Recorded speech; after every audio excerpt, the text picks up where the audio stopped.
مولاي صل وسلم دائما أبدا على حبيبك خير الخلق كلهم. بسم اللہ الرحمن الرحیم، الحمدللہ رب العالمین والصلاة والسلام علی خاتم النبیین. ناظرین کرام، آپ کا میزبان عاطف سید صابری آپ کی خدمت میں حاضر ہے اور آپ پروگرام دیکھ رہے ہیں نور ہدایت. ناظرین، آج کا بہت ہی خاص موضوع حضور کے گھرانے کا ذکر کرنے کا آج وقت ہے، اور حضور کے بچے، حضور کے بچوں کا جو ادب ہے، ان کا جو مقام ہے، ان کا جو مرتبہ ہے، کوشش کریں گے آج جاننے کی کہ کیا رفتیں حضرت امام علی مقام حضرت امام حسن رضی اللہ تعالیٰ عنہ آپ نے کیا مقام پایا ہے. انشاءاللہ آج کے پروگرام میں گفتگو کرنے کی سعادت حاصل کریں گے.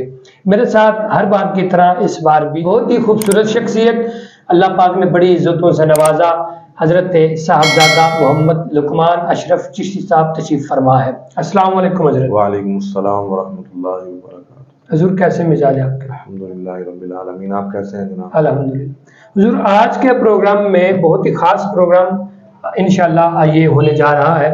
آج حضرت امام علی مقام حضرت امام حسن رضی اللہ تعالیٰ عنہ آپ کی کیا مقام، کیا مرتبہ اللہ نے ان کو نوازا ہے، اس بارے میں آج قرآن و حدیث کی روشنی میں ارشاد فرمائیں گے. بسم اللہ الرحمن الرحیم. ادارہ نور ہدایت کے پلیٹ فارم کا شکریہ جنہوں نے آج اہل بیت کی شان کے اوپر بھی یہ موضوع چنا، اور چونکہ حضرت امام حسن رضی اللہ تعالیٰ عنہ آپ کا یوم ولادت ماہ رمضان المبارک کی پر نور ساعتوں میں ہے، تو اس حوالے سے یہ موضوع بڑا اہم ہے. محترم صابری صاحب، یہ گھرانہ بڑا اعلیٰ گھرانہ ہے، بے شک بڑا متبرک گھرانہ ہے، بڑا ہی منزہ گھرانہ ہے. میں قرآن پاک سے ایک آیہ کریمہ آپ کے سامنے عرض کرتا ہوں. اس سے قبل حضرت سیدنا ابراہیم علیہ السلام کو اللہ کریم نے ارشاد فرمایا، پیارے ابراہیم علیہ السلام میرے گھر کی تعمیر کریں. حضرت ابراہیم علیہ السلام نے اپنے بیٹے حضرت سیدنا اسماعیل علیہ السلام آپ کو ساتھ لیا، دونوں باپ بیٹا نے مل کے بیت اللہ شریف کو تعمیر کیا. صحیح. جب بیت اللہ تعمیر ہو گیا، رب ذوالجلال کی بارگاہ میں دونوں نے عرض کی، یا اللہ تو نے فرمایا تھا، حکم تھا تیرا کہ تیرا گھر جو ہے وہ تعمیر کرنا ہے، تو تیرا گھر تو تعمیر ہو گیا ہے، اب ہمارے لیے کیا حکم ہے؟ تو اللہ نے فرمایا وَعَهِدْنَا إِلَىٰ إِبْرَاهِيمَ وَإِسْمَاعِيلَ أَن طَهِّرَ بَيْتِي سبحان اللہ بیتی للطائفین والعاکفین والرکع السجود. فرمایا پیارے ابراہیم گھر تو آپ نے بنا لیا ہے، اب اس کی صفائی کا بھی انتظام فرمایا، سبحان اللہ، اس کو ستھرا بھی کریں، اس کو صاف بھی آپ نے کرنا ہے. سبحان اللہ. سیدنا ابراہیم علیہ السلام نے بیٹے اسماعیل علیہ السلام کو ساتھ لیا اور اللہ کے گھر کو پہلے بنایا تھا، اب اللہ کے گھر کی صفائی کا انتظام و انصرام کیا. کن کے لیے؟ للطائفین، طواف کرنے والوں کے لیے، والعاکفین والرکع السجود، والعاکفین اعتکاف کرنے والوں کے لیے، والرکع السجود رکوع اور سجود کرنے والوں کے لیے ابراہیم علیہ السلام نے اس گھر کو صاف کیا. یہاں رک کر میں ایک بات کرنا چاہتا ہوں، وہ گھر بیت اللہ جس کو تعمیر کس نے کیا؟ حضرت ابراہیم علیہ السلام نے، اور اس کو صاف کس نے کیا ہے؟ حضرت ابراہیم علیہ السلام نے. بنایا بھی ابراہیم علیہ السلام نے ہے اور صاف بھی ابراہیم علیہ السلام نے ہی کیا ہے. گھر کس کا ہے؟ اللہ کا. اب اس کو ایک نبی بناتے ہیں اور وہی نبی اس کی صفائی کا انتظام و انصرام کرتے ہیں، تو وہ گھر اتنا پاک ہو جاتا ہے، اتنا منزہ ہو جاتا ہے کہ قیامت تک آنے والے مسلمانوں کے لیے وہ کافی اور وافی ہو جاتا ہے، اس حوالے سے کہ جو بھی ادھر جاتا ہے وہ خود پاک ہو جاتا ہے. اللہ اللہ، گھر کی اتنی برکت ہے. اس گھر بیت اللہ شریف کے ساتھ جو اپنے جسم کو جو ہے وہ مس کرتا ہے، تو اللہ کریم اس کی برکت کے ساتھ اس کو جو ہے وہ پاکیاں عطا فرما دیتا ہے. سبحان اللہ. یہ پاکی کس وجہ سے ہے؟ گھر اللہ کا ہے لیکن بنائے ابراہیم علیہ السلام. میں یہاں یہ جملہ کہنا چاہتا ہوں، جس کو پاک اللہ کا نبی کرے، اللہ اکبر، اس کی پاکی کا یہ عالم ہوتا ہے کہ قیامت تک آنے والے لوگوں کے لیے وہ پاک کرنے کا سامان بن جاتا ہے. جس کو پاک خود رب ذوالجلال نے فرمایا ہو، سبحان اللہ، اور جن کو بنایا بھی خود رب العالمین نے ہو، جن کی صفائی اور ستھرائی کا انتظام و انصرام خود رب ذوالجلال نے فرمایا ہو۔ قرآن کریم کے دوسرے مقام سے میں آیا کریمہ آپ کے سامنے عرض کرتا ہوں، بڑی مشہور و معروف آیا کریمہ، اللہ رب العزت نے ارشاد فرمایا انما یرید اللہ لیذھب عنکم الرجس اہل البیت ویطہرکم تطہیرا۔ میں اس کا ترجمہ کیا بیان کروں گا، صرف مفہوم آپ کے سامنے واضح کرتا ہوں، یہ وہ گھر ہے جس کو تطہیرا کا لقب اللہ نے ارشاد فرمایا، اللہ اکبر، سبحان اللہ، جس کی پاکی کا اعلان خود رب ذوالجلال نے فرمایا۔ سبحان اللہ، پھر آپ اندازہ لگا لیں کہ بیت اللہ کو صاف ابراہیم علیہ السلام کریں، اللہ کے نبی کریں، تو وہ پاک کرنے والا بن جاتا ہے۔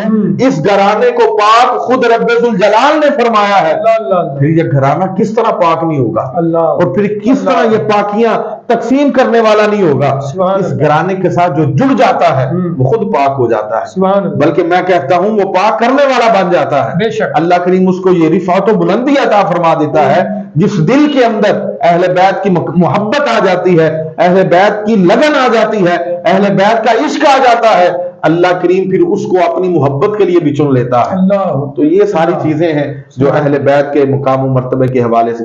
تو اس گھرانے کے اندر جو گھرانہ اتنا پاک ہے، اس گھرانے کے اندر حضرت سیدنا امام حسن رضی اللہ تعالیٰ عنہ آپ نے آنکھ کھولی ہے، اللہ، اس گھرانے کے چشم و چراغ ہیں، اس گھرانے کی آنکھوں کے نور ہے، اس گھرانے کے آنکھوں کی ٹھنڈک ہے، بے شک، یہ حضرت امام حسن رضی اللہ تعالیٰ عنہ۔ سبحان اللہ، واہ واہ، سبحان اللہ، زندہ باد حضرت، اہل بیت کی محبت ہی ایسی ہے کہ ایمان تازہ ہو جاتا ہے، بندہ جھوم جاتا ہے۔ بے شک، سبحان اللہ، جس طرح آپ جھوم رہے ہیں ماشاءاللہ، یہ بہت تو- اعلیٰ گھرانہ ہے، اس کا ذکر کرنے کا، اس گھرانے کا ذکر کر کے دل کو سکون ملتا ہے، بے شک، روحانیت میسر آتی ہے، بس یہی بات۔ حضور جس طرح نبی پاک صلی اللہ تعالیٰ علیہ وآلہ وسلم نے فرمایا کہ حسین اور حسن میرے دونوں شہزادے میرے بیٹے ہیں، تو حضور نے اپنے بیٹے حسن کے لیے حدیث کی صورت میں کیا ارشاد فرمایا؟ سب سے پہلے تو صابر صاحب میں عرض کروں گا، حضرت امام حسن رضی اللہ تعالیٰ عنہ، یہ حضرت سیدنا علی المرتضیٰ رضی اللہ تعالیٰ عنہ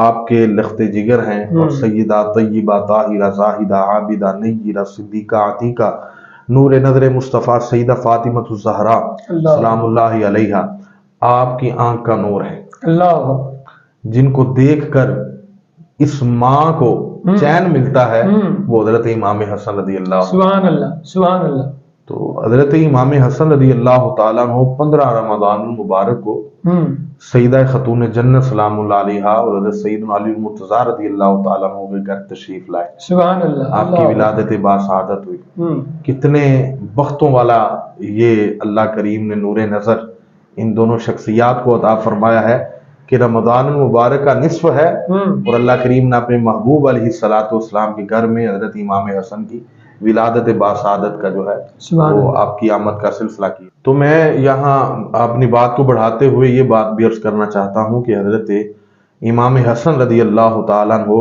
یہ وہ شخصیت ہیں جو حضرت امام حسین رضی اللہ تعالیٰ عنہ کے بڑے بھائی ہیں۔ سبحان اللہ، عموماً آپ نے دیکھا ہے کہ حضرت امام حسن رضی اللہ تعالیٰ عنہ کا ذکر خیر اس طرح نہیں ہوتا جس طرح حضرت امام حسین رضی اللہ تعالیٰ عنہ کا ذکر خیر کیا جاتا ہے۔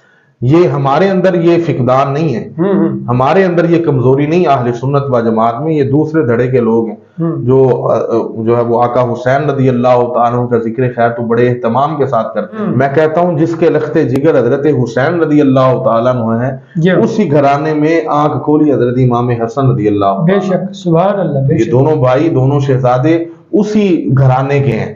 تو نبی علیہ الصلوۃ والسلام نے فرمایا حسن میرا بیٹا ہے، بے شک، اور حضرت امام حسن رضی اللہ تعالیٰ عنہ کے علاوہ کائنات کے اندر کوئی دوسرا شخص ایسا نہیں ہے جو حضور کے اتنا مشابہ ہو کہ سر کے بالوں سے لے کے ناف کے اوپر تک مکمل مشابہ سرکار دو عالم صلی اللہ علیہ وسلم۔ سبحان اللہ بھائی، سبحان اللہ، وہ چہرہ ہے کہ انوار دو عالم کا صحیفہ، آنکھیں ہیں کہ بحرین تقدس کے نگی ہیں، ماتھا ہے کہ وحدت کی تجلی کا ورق ہے۔ تو یہ بڑا ایک خوبصورت ایک کلام ہے میرے ذہن میں آگے، میں نے جو ہے وہ فی البدیہ آپ کے سامنے عرض کر دیا۔